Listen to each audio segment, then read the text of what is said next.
ஏமா பாக்கியலட்சுமி ஏமா அப்படி பண்ணுறீங்க அப்படிங்கிற மாதிரி தான் இருக்குது நமக்கு கதையை பார்த்தா. ஏன்னா நம்ம ஒரு ஆவலாக வெயிட் பண்ணிகிட்டு இருந்த ஒரு முக்கியமான ஒரு சீன் இது.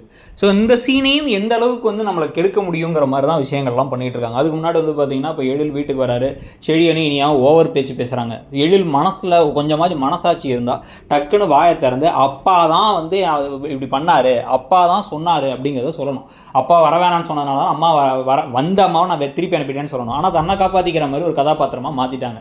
இதுக்கப்புறம் அவங்களுக்கு தெரிஞ்சு விஷயம் தெரிங்கிறதுக்குள்ளே தலைவையே வெடிச்சிரும் போல, நமக்கு வலிச்சிரும் போல நமக்கு.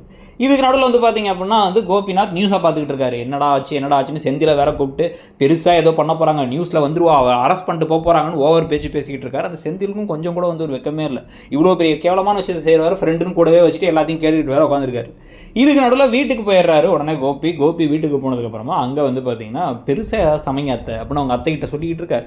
அப்போ கரெக்டாக வந்து உள்ளார வராங்க பாக்கியா. கதவை தட்டி இந்த எதுக்கு இங்கே வந்த அப்படின்னா நகர சொல்லிட்டு, கோபிநாத் என்ன உங்களுக்கு பிரச்சனை, என் மேலே கோவமா அப்படின்னு கொஞ்சிக்கிட்டு இருக்காங்க. ஏமா அங்கே வந்து உன்னெல்லாம் வெக்கமா இல்லை அப்படின்னு கேட்குறத விட்டுட்டு போலீஸை கூட்டு வந்துடுறப்ப அப்படின்னு சொல்கிறத விட்டுட்டு பேசிக்கிட்டே இருக்காங்க பொறுமையாக. வந்து இப்போ ராதிகா வேறு, உங்கள் மாப்பிள்ளை என்ன செஞ்சார் தெரியுமா, உங்கள் கணவர் வந்து நீங்கள் பிஸியாக இருந்ததுனால நீங்கள் பார்த்துருக்க மாட்டீங்க, எங்களோட ஹோட்டலில் வந்து சீல் வச்சுட்டாங்க, நடுவில் பிரச்சனையாயிடுச்சு அப்படின்லாம் வந்து பேசி கடைசியில் இது எல்லாத்துக்கும் காரணம் வந்து இவர் தான் அப்படின்னு சொல்லும் போது கூட ரொம்ப லைட் வெயிட்டாக தான் சொல்கிறாங்க. எத்தனை பேரோட உயிரோட விளையாடி இருக்கீங்க நீங்கள், உங்கள் அம்மா வந்து ராசி இல்லாதவங்க நினச்சி வீட்டுக்குள்ளேயே உட்காந்துட்டாங்க, அது காரணமான நீங்கள் தான் இருந்திருக்கீங்க, இப்படி அவங்க அந்த செஃப்போட பிள்ளையே சாப்பிட்டு அவங்களுக்கு வந்து உடம்பு சரியில்லாமல் போயிடுச்சு, எல்லாத்தையும் நீங்கள் பண்ணியிருக்கீங்க, இவ்வளோ வன்மை ஏங்க, வாங்குங்க நம்ம பேசி தீர்த்துக்கலாம் அப்படின்னு கொஞ்சிக்கிட்டு இருக்காங்க.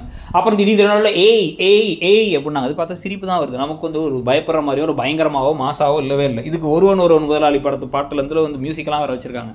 ஸோ அது எல்லாத்துக்கும் பிறகு வந்து பார்த்தீங்க அப்படின்னா வந்து இப்போ கடைசியில் என்ன சொல்கிறாங்கன்னா, இப்போ தான் கடைசியாக மேட்ரு வராங்க. கோபிநாத் இவ்வளோதான், வாடா போடாலாம் கூட சொல்ல முடியாது அவங்களால.